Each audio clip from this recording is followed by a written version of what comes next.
What are T-levels? T-levels are a relatively new, government-backed and career-focused qualification for 16 to 19-year-olds. Basically, the letter T stands for technical, and they provide an alternative form of study to A-level and apprenticeships. T-levels are a 2-year qualification that you can do post-16, so that's after GCSE. And they're equivalent to 3 A-levels, so if you're thinking of going to university, they're also great.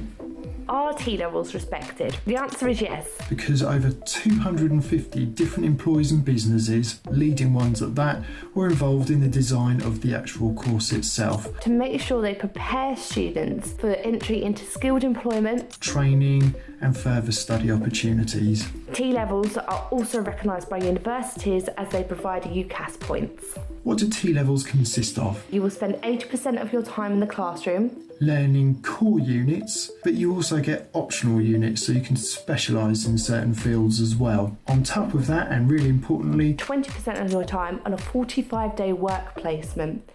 So you'll be given the chance to find out what a real career is like whilst you continue your studies.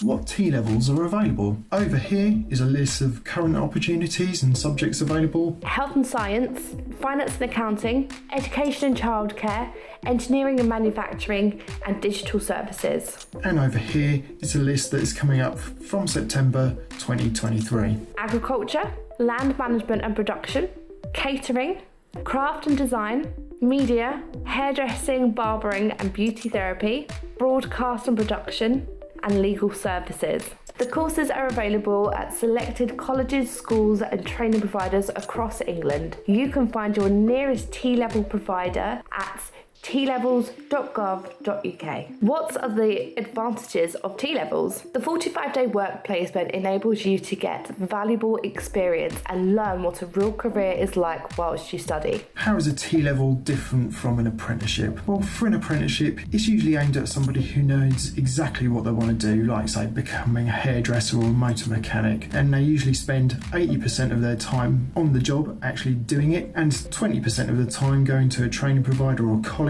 learning the theory so that they can then put that back into practice in the workplace. With the T-level, it's aimed more at people who are not 100% sure which direction they want to go in, but actively want to explore their options, say within a particular industry like engineering or health and social care. And it gives you the chance to explore that in the classroom setting, but it also gives you the chance to put your learning again into practice, a bit like the apprenticeship, with that 45-day placement or 20% of your time being spent doing that placement. Do T-levels give UCAS points? A T-level does give UCAS points, and T-levels are recognised by universities and other UK education providers, meaning that you could continue to study after you finish your T-level if you want to.